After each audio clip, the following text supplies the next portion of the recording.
You have an impressive career journey in both the public and the private sectors. What was that vision? When you initially started this journey, what were some of the aspirations you had when you graduated with your master's in political science back in 1994? Oh my God, that makes me feel old. It's so funny. I'm sure like many people, you start out earlier in life with some thoughts about what you might want to do or what you have a passion for. And there's no doubt where I am as a young graduate to where I am today, that path is very it's got lots of roadways on it for sure. And so when I think about earlier on in my journey, I was really interested in always about making things better, whether it was, I'm going to make the world better, I'm going to fight injustice, whatever. There was a part of me, which is probably why I took political science, which was about the order of things and about justice and fairness and equity, the whole issue between the first world and the third world and the division of that. And so, when you fast forward and you're now here today, there's a lot of my journey in my career, which still has that element. It's the service to others. It's about making the world a better place. Even as simple as the Lottery and Gaming Corporation, which people would say, Michelle, what's that about in terms of making the world better? $1 billion to $2 billion a year from lottery proceeds goes to social services, local hockey rinks, community improvement projects. Mm-hmm. And so I think when you look at that pathway in that career, it has a thread of service, a thread of trying to make things better, and a thread of supporting those who need help. Right. So you always had big dreams ever since you were young. And would you have changed anything about the journey you've taken? Oh, what a great question. I was looking a little bit at doing this today, and I was thinking about some of the questions over the years I've been asked. And that's probably one of the most important questions that you can ask anybody is, what would you change? And I think I'm going to answer it a little bit differently to say, I think what's important as you go through your journey is never to have regrets. Mm-hmm. And so, while there are things I might have done differently, I really go to do I regret my career? Do I regret something? And I really don't. I've been so I've so benefited from things, and I've so learned things along the way, and I've worked with amazing people, like just truly amazing people at all levels in all sectors who have been generous in both their professional and personal time. I think what's really important as an individual, as a leader, that when you look upon your career and you think about regret, you actually come to understand there are points in your career where you have to make choices.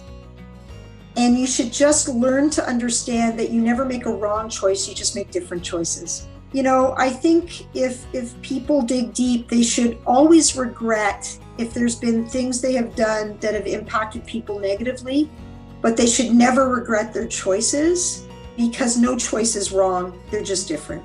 Mm-hmm. That's so well answered. And, I'm really curious in terms of asking you who your role models or who your mentors were, because as they say, unless we're exposed to some of these things, we don't know what we can do in our lives. Oh boy, you're so right on that. And that's a lesson I learned very, very early in my career, was the importance, and I'm going to use a different word than just mentorship, the importance of leadership. And that leadership can take on the form of mentorship. It can be formal leadership where you report to somebody, or it could be leadership you're watching, right? And I learned very early on, and again, maybe as a student of political science, because you often study leadership in political science, mm-hmm. Tyrannic leadership, democratic mm-hmm. leadership, and so mm-hmm. on. I learned early on that leadership matters. And so when you ask about who I look to and what has helped shape me, it comes back to that. There are 2 or 3 leaders early in my career that I worked for, or I watched and worked alongside of. And the thing I learned mostly was the importance of values, to have a strong value core and a sense of your personal ethics and your professional ethics and how you make those two work together. Mm-hmm. And also the importance of principle, and the first principles that you never want to cross the line on, because that'll always create weight for you as an individual. And the importance of taking vision and values and putting those together. And so, I had wonderful leaders like George Thompson.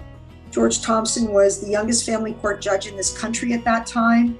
He went on to be a deputy minister of justice federally. He was a provincial deputy of justice. I worked alongside of people like Valerie Gibbons, who was one of our first female leaders in the Ontario government at a high level. She actually saved the wine industry during the free trade deals, 30 years ago. I could go through so many different people, Sandra Lang and Rita Burak, Peter Barnes. These were phenomenal public service leaders that I, from the moment I left school and started my career, I was exposed to just some of the most values-based leaders who had vision and cared about people.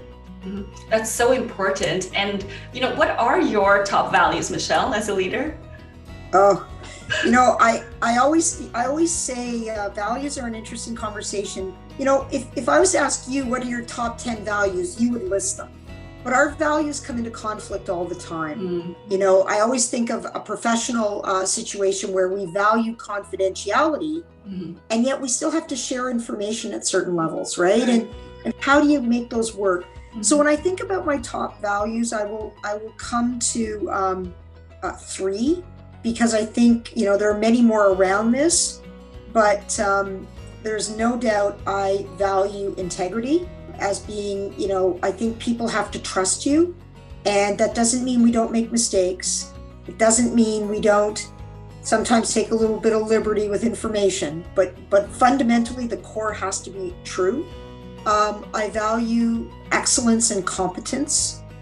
I think it's important as leaders that people can trust us and that they can trust to know we're going to get it done and that we will do what is right. So it's not just knowing what to do and trusting it, it's actually doing it. Doing it, right. People say it's the walk the talk. Yes. So for me, it's integrity, that competence and excellence.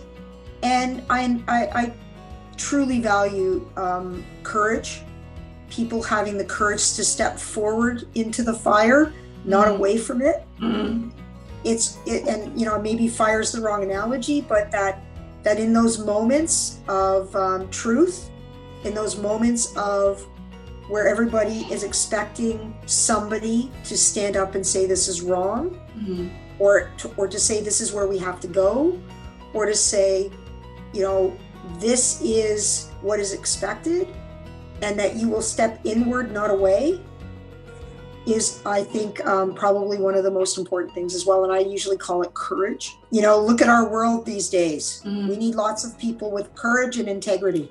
Yes. We're going into the unknown. So for sure,